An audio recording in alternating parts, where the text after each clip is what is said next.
बिस्मिल्लाहिर्रहमानिर्रहीम। इस वीडियो में हम देखेंगे कि कंप्यूटर्स किस तरह डेटा को इंफॉर्मेशन के अंदर ट्रांसफ़र करते हैं। हम लोगों के पास रॉ डेटा होता है जो ऑर्गेनाइज्ड फॉर्म के अंदर नहीं होता, तो हम उस डेटा को कंप्यूटर के अंदर इनपुट देते हैं। कंप्यूटर उसके ऊपर डिफरेंट कंप्यूटेशंस परफॉर्म करता है और उसे यूज़फुल इंफॉर्मेशन के अंदर कन्वर्ट करके हमें आउटपुट देता है। तो इस वीडियो के अंदर हम बेसिक इंफॉर्मेशन देखेंगे कि किस तरह एक कंप्यूटर डेटा को ट्रांसफ़र करता है यूज़फुल इंफॉर्मेशन के अंदर।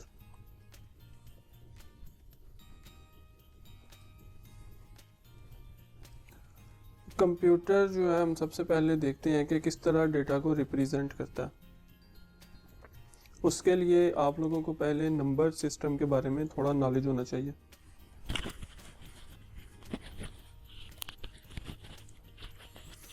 नंबर सिस्टम क्या चीज़ है? Number system is a manner of counting. आप लोग जो काउंटिंग करते हैं वो किस तरह करते हैं उसे हम नंबर सिस्टम कहते हैं। आमतौर पर हम जो नंबर सिस्टम यूज़ करते हैं that is decimal number system.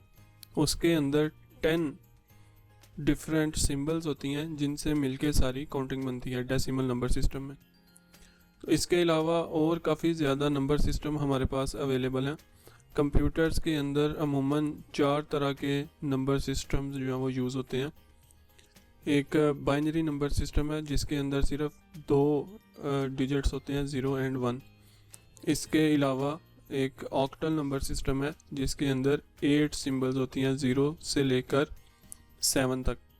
इसी तरह एक डेसिमल नंबर सिस्टम है जो आप लोगों ने प्राइमरी क्लासेस से लेके अभी तक वो पढ़ रहे हैं, और जितनी हमारी जो कंप्यूटेशंस होती हैं, कैलकुलेशंस होती हैं, वो हम रियल लाइफ के अंदर डेसिमल नंबर सिस्टम के अंदर ही करते हैं, जिसके अंदर 0 से लेके 9 तक 10 सिंबल्स होती हैं। इसके अलावा एक हेक्साडेसिमल नंबर सिस्टम होता है जिसके अंदर 16 तक हम जो है वो सिंबल्स यूज़ करते हैं, and that starts from 0 and goes to 15। तो क्योंकि डेसिमल नंबर सिस्टम के अंदर 10 सिंबल्स के बाद जो 11th सिंबल है 1 0 10 जब आता है काउंटिंग में, तो उसमें पहली 2 सिंबल्स रिपीट होती हैं। लेकिन हेक्साडेसिमल के अंदर हम चूँकि 16 सिंबल्स यूज़ करते हैं तो वहाँ पे 10 को हम फिर A से डिनोट करते हैं, इस तरह 11 को हम B से डिनोट करते हैं।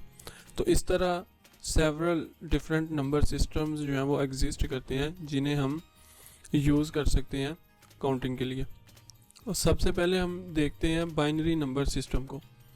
अब बाइनरी नंबर सिस्टम जो है इसके अंदर सिर्फ 2 डिस्टिंक्ट डिजिट्स होते हैं, 0 और 1। तो कंप्यूटर्स जो हैं वो इसी बाइनरी नंबर सिस्टम को फॉलो करते हैं डाटा को उसके ऊपर डाटा के ऊपर प्रोसेस करने के लिए, और 0 और 1 के ही कम्बिनेशन से मज़ीद और दूसरे नंबर्स जो हैं वो जनरेट होते हैं।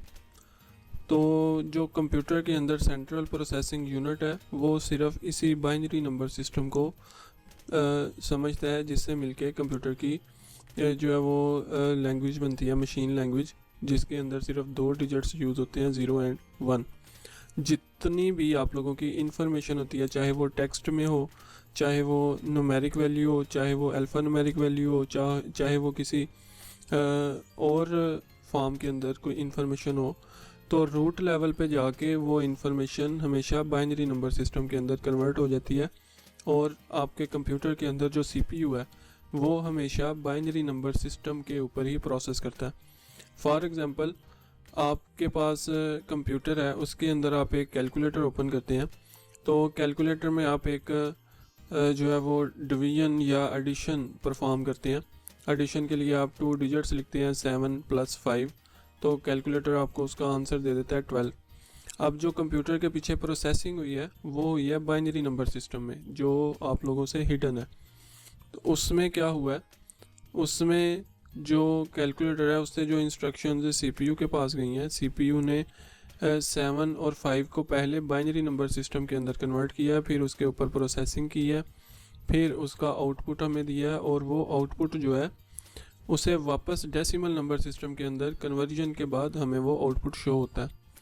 तो कंप्यूटर्स जो हैं वो हमेशा बाइनरी नंबर सिस्टम को फॉलो करते हैं रूट लेवल पे।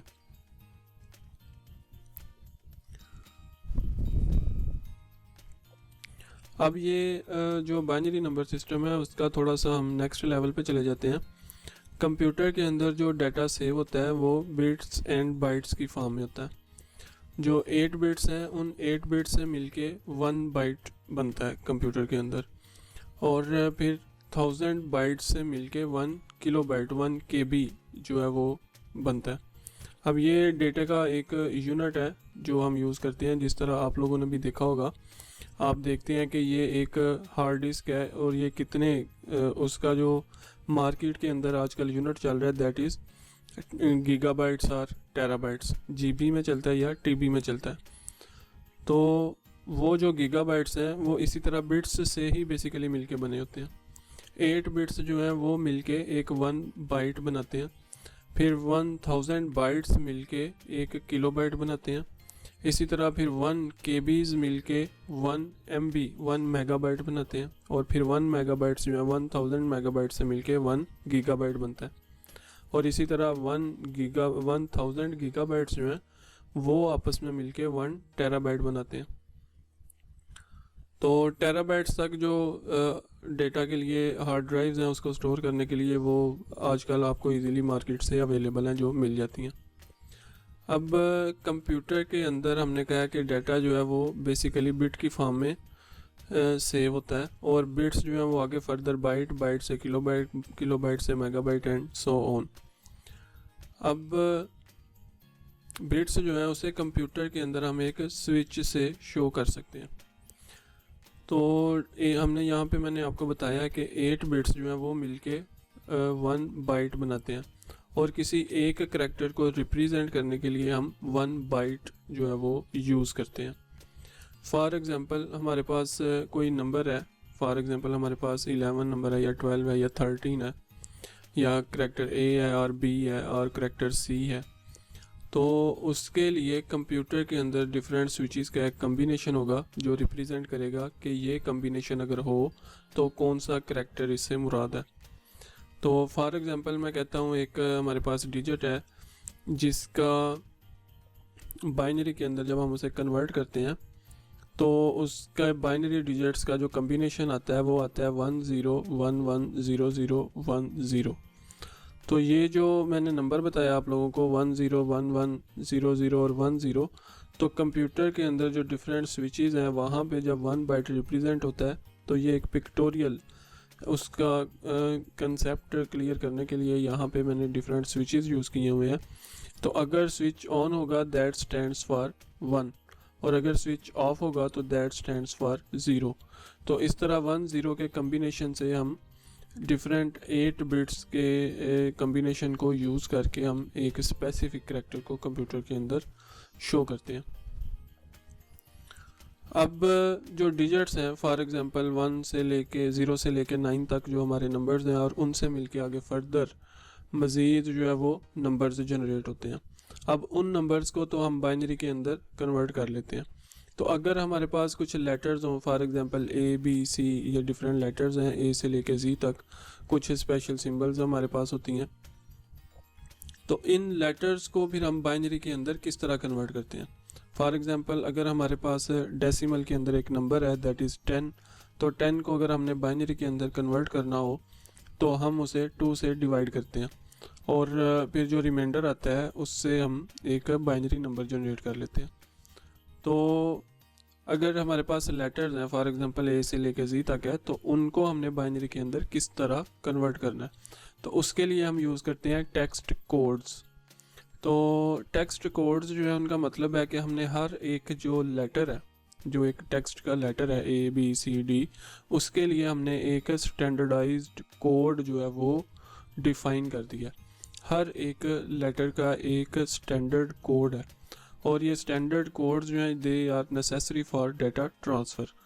तो अब क्योंकि हमने क्या करना है, हर एक लेटर को एक डिजिट असाइन कर देना है, एक कोड असाइन कर देना है। That code comprises of different digits from 0 to 9। तो जब हर एक लेटर का एक कोड होगा तो वो कोड जो है उसे हम फिर बाइनरी के अंदर इजीली कन्वर्ट कर सकते हैं। तो डिफरेंट हमारे पास स्टैंडर्ड्स हैं लेटर्स की कोडिंग के, the first one is ASCII standards, ASCII। तो ये अमेरिकन इंग्लिश सिंबल्स का एक सेट है, तो जिसके अंदर हमने हर एक सिंबल का एक कोड जनरेट किया होता है। इसके अलावा एक एक्सटेंडेड ASCII है, इसके अंदर सिंबल्स जो अमेरिकन इंग्लिश सिंबल्स हैं उनके अलावा ग्राफिक्स और अदर सिंबल्स भी इंक्लूडेड होती हैं जिनके अंदर कुछ स्पेशल सिंबल्स हैं। And the third one is Unicode. तो यूनिकोड जो है ये यूज़ होता है for all languages on the planet. For example हम उर्दू की लैंग्वेज है, उर्दू की लैंग्वेज के डिफरेंट लेटर्स हैं, अलिफ बे पे ते टे से। तो अब अलिफ बे जो है ये पूरी वर्ल्ड के अंदर जो है वो यूज़ नहीं होती, only it is used in some countries. Majority of the people of Pakistan use Urdu language. तो यहाँ पे फिर जब हमने उर्दू को कंप्यूटर के अंदर प्रोसेस करना हो, डिफरेंट हमारे पास सॉफ्टवेयर्स होते हैं उर्दू लैंग्वेज की प्रोसेसिंग के लिए, जिसमें एक सबसे ज़्यादा जो सबसे ज़्यादा फेमस सॉफ्टवेयर है that is in page Urdu. तो इन पेज उर्दू को यूज़ करके हम उर्दू लैंग्वेज जो है उसकी प्रोसेसिंग कर सकते हैं।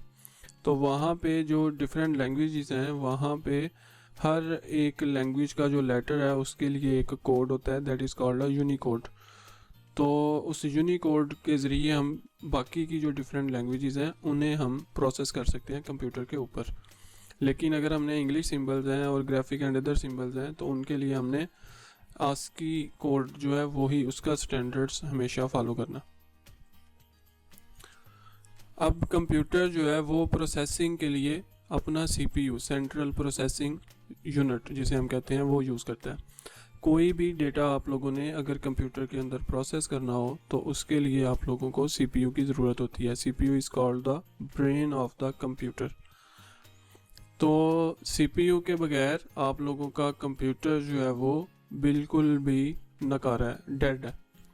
फॉर एग्ज़ाम्पल अगर हम ह्यूमन बींग्स की एग्ज़ाम्पल ले लें, तो जैसे एक ह्यूमन है उसके डिफरेंट ऑर्गन्स हैं, तो उन ऑर्गन्स में से अगर कुछ ऑर्गन्स ऐसे हैं अगर वो एट द टाइम अवेलेबल ना हो या वो ऑर्गन ना भी हो तो ह्यूमन जो है वो एग्जिस्ट कर सकते हैं।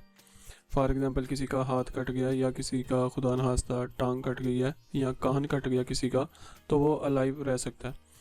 इसी तरह कंप्यूटर जो हैं उनके, लेकिन अगर ह्यूमंस के अंदर किसी का आप ब्रेन निकाल दें तो हम कहें कि ये ब्रेन के बगैर भी ज़िंदा है। वैसे आप लोगों को काफ़ी लोग इस तरह के मिल भी जाएंगे जो विदाउट ब्रेन ज़िंदा है। तो लेकिन कहने का ये मकसद है कि अगर आप किसी की गर्दन उड़ा दें, उसका दिमाग ही ऊपर से उतार दें, तो वो फिर किसी सूरत में अलाइव नहीं रह सकता। इसी तरह जो कंप्यूटर्स हैं उनका brain is the CPU, central processing unit. अगर आपके कंप्यूटर के अंदर माइक अटैच नहीं है, स्पीकर अटैच नहीं है, अगर एट द स्पॉट माउस जो है वो अटैच नहीं है, तो आप कीबोर्ड के ज़रिए कंप्यूटर को ऑपरेट कर सकते हैं। अगर कीबोर्ड अवेलेबल नहीं है तो आप माउस यूज़ करके और ऑन स्क्रीन कीबोर्ड यूज़ करके आप कंप्यूटर को ऑपरेट कर सकते हैं। तो लेकिन अगर कंप्यूटर के अंदर CPU नहीं है, सेंट्रल प्रोसेसिंग यूनिट नहीं है, तो आप किसी भी तरह कंप्यूटर को यूज़ नहीं कर सकते। अब ये जो CPU है, सेंट्रल प्रोसेसिंग यूनिट है, इसके आगे फर्दर 2 पार्ट्स होते हैं। One is called control unit and the second is called arithmetic logic unit. Control unit क्या करता है? It control resources in a computer and it contains an instruction set. तो control unit जो है ये जितने भी कंप्यूटर के रिसोर्सेज होते हैं, that is hard disk, random access memory, ROM, read only memory है, इसके अलावा जो जितनी भी पेरिफेरल डिवाइसेस हैं, आपका प्रिंटर है, कीबोर्ड है, माउस है, माइक है, इसके अलावा जो VGA कॉर्ड है और साउंड कॉर्ड्स हैं और डिफरेंट जो बसेस होती हैं अवेलेबल डेटा ट्रांसफ़र के लिए विद इन द सिस्टम, उन सब को जो है वो CPU का फर्दर कंट्रोल यूनिट जो है वो कंट्रोल करता है। And the second part is arithmetic logic unit. Arithmetic logic unit जो है ये डिफरेंट रजिस्टर्स को ऑर्गेनाइज करता है और सिंपल मैथमेटिकल ऑपरेशन जो हैं, जो प्लस माइनस के ऑपरेशन हैं, जो आप किसी कैलकुलेटर के ऊपर जब कोई कैलकुलेशन करते हैं कंप्यूटर पे, या आप एक एक्सेल की शीट यूज़ कर रहे हैं, उसके अंदर आप डिफरेंट वैल्यूज़ का सम कर रहे हैं, तो उसके जो ऑपरेशंस हैं, जो अरिथमेटिक ऑपरेशंस हैं, divide, plus, minus, modulus, percentage निकालना और इस तरह के बाकी के जो ऑपरेशंस हैं वो अरिथमेटिक लॉजिक यूनिट परफॉर्म करता है। इसके बाद हम देखते हैं what is a machine cycle. तो सीपीयू जो है वो डेटा को प्रोसेस करता है और सीपीयू को प्रोसेस करने के लिए कुछ स्टेप्स परफॉर्म करने पड़ते हैं।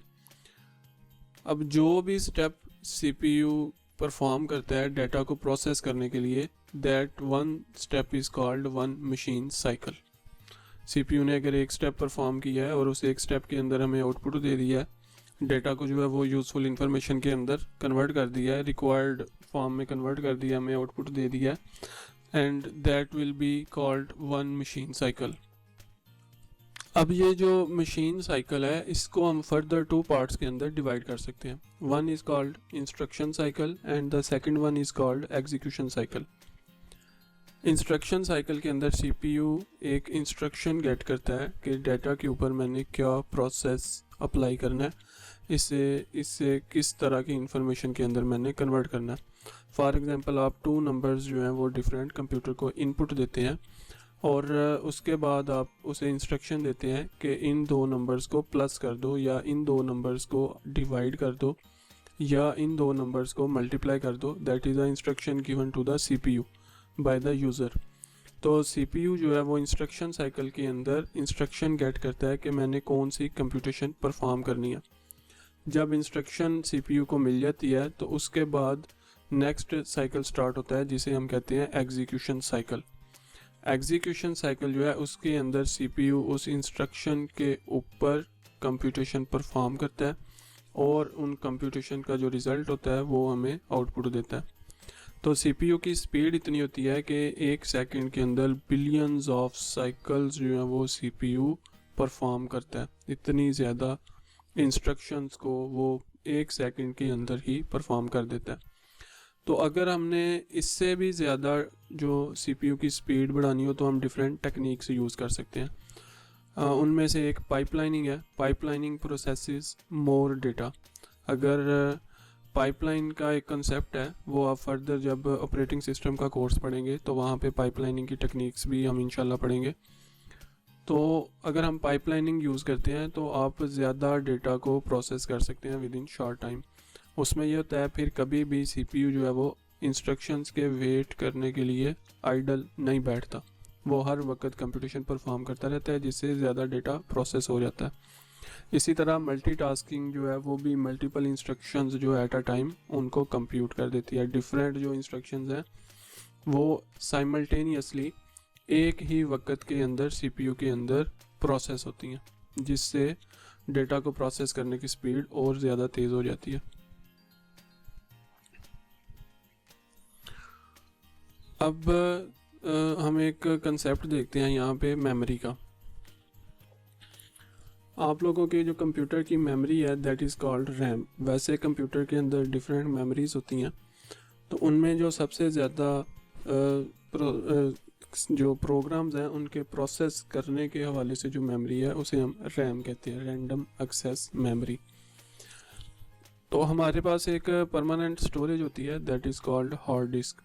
तो हार्ड डिस्क के अंदर हमारे पास बहुत ज़्यादा डेटा पड़ा होता है कंप्यूटर के अंदर जो किसी वक्त हमें उसकी ज़रूरत नहीं होती। उसमें से कुछ डेटा की हमें ज़रूरत होती है और कुछ की नहीं होती। तो रैम क्या करती है, जिस डेटा की हमें ज़रूरत होती है उसे ये परमानेंट हार्ड ड्राइव से उठा के तो मेमोरी के अंदर ले आती है, अपने अंदर ले आती है। तो वहाँ पे फिर इसकी जो डिफरेंट कंप्यूटेशंस हैं वो इस मेमोरी के अंदर परफॉर्म होती हैं।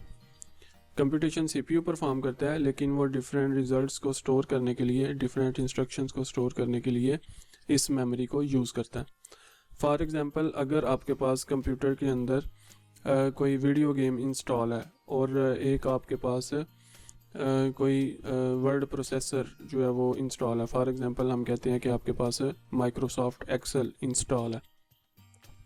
अब आप कोई गेम खेल रहे हैं तो अब माइक्रोसॉफ्ट एक्सेल जो है वो भी आपके डाटा के अंदर कंप्यूटर के अंदर इंस्टॉल है, लेकिन वो अभी आप उसे यूज़ नहीं कर रहे। उसकी जितनी इंस्ट्रक्शंस हैं, जितना उसका डेटा है और जितने उसके प्रोग्राम्स हैं वो आपके हार्ड ड्राइव के अंदर पड़े हुए हैं। आपकी गेम जो है वीडियो गेम, उसकी भी जितनी उसका डेटा है, उसके प्रोग्राम्स हैं, वो भी आपकी सी ड्राइव के अंदर, हार्ड ड्राइव के अंदर पड़े हुए हैं।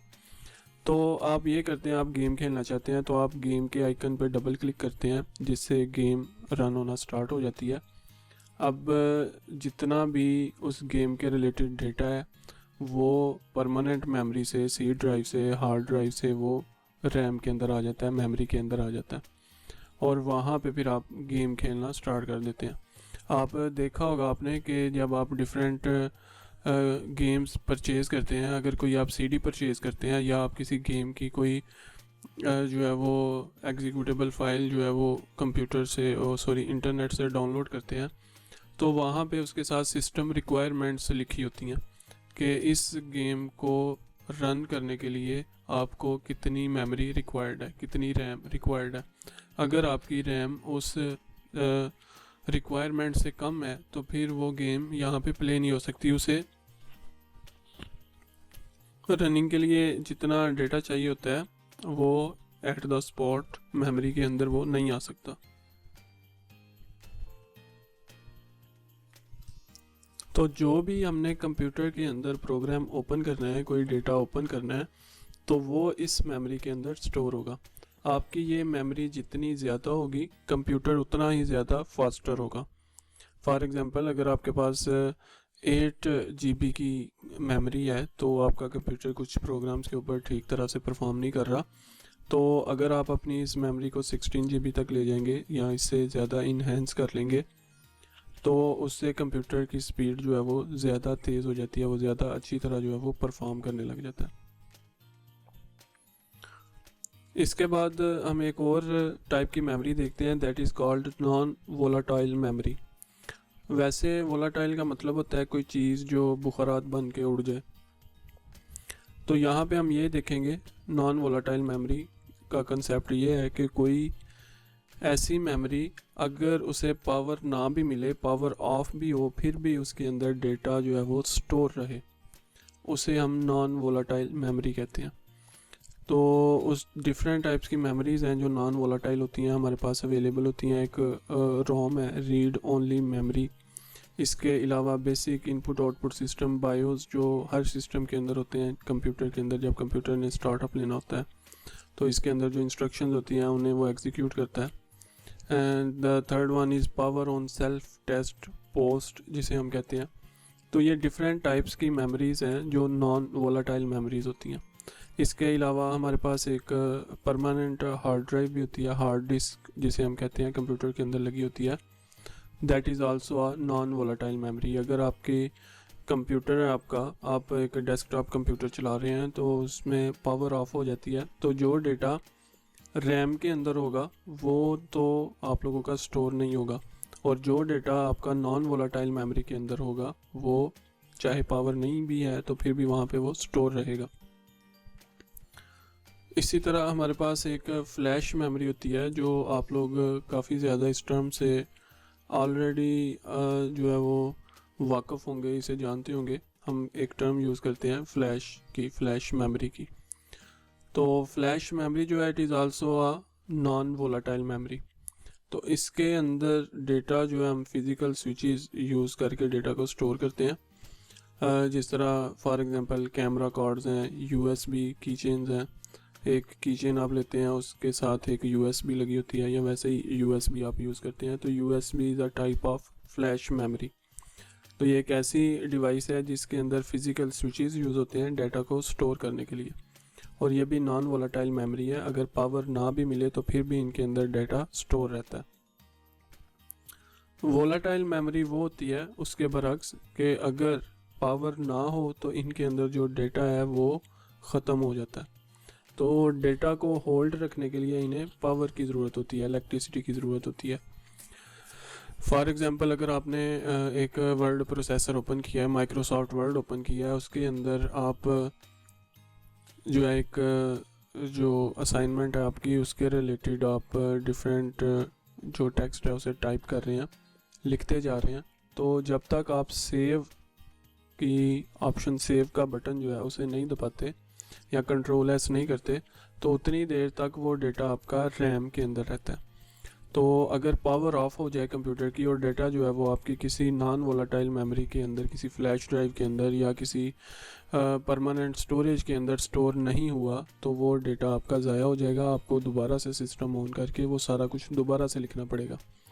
लेकिन अगर आप उसे सेव कर लेते हैं on permanent device, permanent storage memory जो नॉन वोलाटाइल मेमोरी है उसके ऊपर, तो फिर आपको वो सारा डेटा दोबारा लिखने की ज़रूरत नहीं पड़ती। तो रैंडम एक्सेस मेमोरी रैम जो है, it is a kind of volatile memory. For example अगर आप कोई गेम भी खेल रहे हैं तो गेम की जो रनिंग स्टेट है, फॉर एग्जांपल आप स्टेज 2 पे पहुंच गए हैं गेम खेलते हुए, या आप कोई रेसिंग गेम खेल रहे हैं, तो उसमें आप जो है वो हाफ ट्रैक आपने कवर कर लिया और हाफ ट्रैक आपका रह गया है, और इसी दौरान आपका कंप्यूटर जो है वो पावर ना मिलने की वजह से ऑफ हो गया। अब जब आप दोबारा से कंप्यूटर रीस्टार्ट करेंगे तो आपको दोबारा से जो है वो गेम स्टार्ट करनी पड़ेगी, उसका डेटा दोबारा से फिर परमानेंट स्टोरेज से रैम के अंदर आएगा और फिर शुरू से आपका वो लेवल स्टार्ट होगा। तो आप ये नहीं कह सकते कि जो 3 मिनट आपने एक ट्रैक पे कवर किए हैं दोबारा वहीं से स्टार्ट हो जाए, क्योंकि रैम जो है वो परमानेंटली डाटा को स्टोर नहीं रखती। इसे डाटा को स्टोर रखने के लिए पावर की ज़रूरत होती है। अब सीपीयू ने जब भी कोई डेटा के ऊपर कंप्यूटेशन परफॉर्म करनी हो तो वो डेटा पहले रैम के अंदर आता है। तो रैम के अंदर हर डेटा का एक एड्रेस होता है। सीपीयू उस एड्रेस को यूज़ करते हुए रैम से डेटा को रीड करता है और उसके ऊपर डिफरेंट कंप्यूटेशंस परफॉर्म करता है। तो रैम के अंदर जितने भी मेमोरी एड्रेसेस होते हैं जहाँ पे डेटा पड़ा होता है, सीपीयू उनमें से किसी भी एड्रेस को रीड कर सकता है। सारी की सारी ये मेमोरी रीडेबल होती है। अब हम बात कर रहे थे डिफरेंट मेमोरीज़ की, तो फर्दर हम देखते हैं different types of storage devices. बात कर रहे थे डिफरेंट मेमोरीज़ की, तो फर्दर हम देखते हैं different types of storage devices. बात कर रहे थे डिफरेंट मेमोरीज़ की, तो फर्दर हम देखते हैं different types of storage devices. बात कर रहे थे डिफरेंट मेमोरीज़ की, तो फर्दर हम देखते हैं different types of storage devices. बात कर रहे थे डिफरेंट मेमोरीज़ की, तो फर्दर हम देखते हैं different types of storage devices. बात कर रहे थे डिफरेंट मेमोरीज़ की, तो फर्दर हम देखते हैं different types of storage devices. बात कर रहे थे डिफरेंट मेमोरीज़ की, तो फर्दर हम देखते हैं different types of storage devices.